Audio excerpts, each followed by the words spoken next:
नमस्कार दोस्तों, मैं मृत्युंजय आपका स्वागत करता हूं हमारे इस चैनल सटीक परामर्श में। और आज जिस टॉपिक पे हम लोग बात करने वाले हैं CMMI सर्टिफिकेट बेंगलोर में कैसे आपको मिल सकता है और कैसे हम आपको ये CMMI सर्टिफिकेट जो है बेंगलोर में दिला सकते हैं। बेंगलोर के ऊपर वीडियोस बनाने का कारण है क्योंकि बेंगलोर में सबसे ज़्यादा IT कंपनी का ऑफिस और IT कंपनी है वहाँ पे। तो जितने भी मान लीजिए सॉफ्टवेयर रिलेटेड या हार्डवेयर रिलेटेड जितने भी कंपनियाँ हैं सब वहीं पे कहीं ना कहीं फॉर्म है और वो लोग टेंडर वगैरह फाइल करते हैं हमेशा। इंडिया में भी करते हैं, इंडियन गवर्नमेंट का भी काम लेते हैं, इंडिया के जो टॉप प्राइवेट कंपनी है उनका भी काम लेते हैं, प्लस फॉरेन में भी वो लोग काम करते हैं। सिंगापुर हो गया, इधर आपका हांगकॉन्ग हो गया या USA वगैरह हो गया, सब जगह काम चलता है उन लोगों का यहीं से।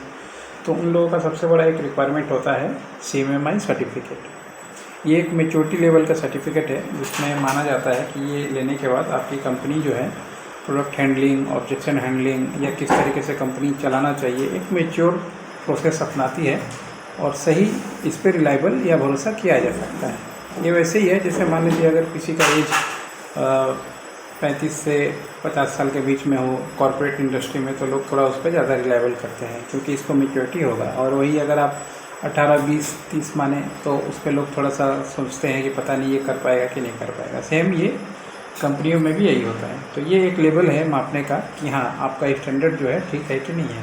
आप जो काम कर रहे हैं इंडस्ट्री में, सॉफ्टवेयर अगर बना रहे हैं या उसका मेंटेनेंस कर रहे हैं, तो आपका प्रोसेस क्या है, मॉड्यूल क्या है, पहला लेवल क्या है, दूसरा लेवल क्या है, रिजेक्शन आता है तो उसको कैसे हैंडल करते हैं, क्लाइंट का ऑब्जेक्शन आता है तो कैसे हैंडल करते हैं, ऑब्जेक्शन के बाद आपका क्या रिएक्शन होता है, कितने टाइम में आप रिप्लाई करते हैं, रिस्पॉन्सिबल पर्सन कौन है हर एक पार्ट का, ये सारा कुछ का जो मैनेजमेंट है और सिस्टम है, इसी को CMMI बोलते हैं। और इसमें ज़्यादातर CMMI 3 से स्टार्ट होता है, 5 तक जाता है। तो सबसे पहले बेसिक जो होता है 3 होता है।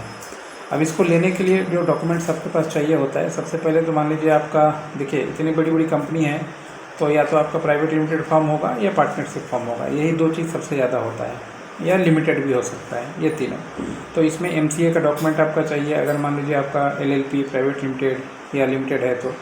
उसके बाद उसका पैन कार्ड चाहिए, उसका जो है उद्यम सर्टिफिकेशन चाहिए, ये 3 हो गया। उसके बाद से फिर आपका मैनेजमेंट का डिटेल्स, एम्स एंड ऑब्जेक्टिव चाहिए होता है कि आपकी कंपनी क्या करना चाहती है और उसको कैसे फुलफ़िल करने के लिए क्या क्या करती है ये। इसके बाद जहाँ से मान लीजिए आप ऑर्डर लिए हैं 1-2 ऑर्डर, उसका जो है बिलिंग चाहिए होता है, GST का पेपर चाहिए होता है, ऑफिस का फ़ोटो चाहिए होता है, ऑफिस का वीडियो चाहिए होता है। उसके बाद फिर आपका कितना सेगमेंट है, कितने TL हैं आपके, उसमें टीम लीडर कितने हैं, एक टीम TL के अंदर में कितनी मेंबर हैं जो टीम हैंडल करता है, वो अपने टीम को हैंडल करने का प्रोसीजर वो क्या रखा है, कोई उसके से कैसे कम्युनिकेशन करता है, ये सारा चीज़। और उसके बाद फिर कितने TL को मिला के एक सुपरवाइज़र है जो मान लीजिए चीज़ों को सुपरवाइज़ करता है कंपनी के बिहाफ पे, और वो किसको रिपोर्टिंग करता है। ये जो पूरा प्रोसेस होता है इसी को CMMI बोलते हैं, CMMI 3।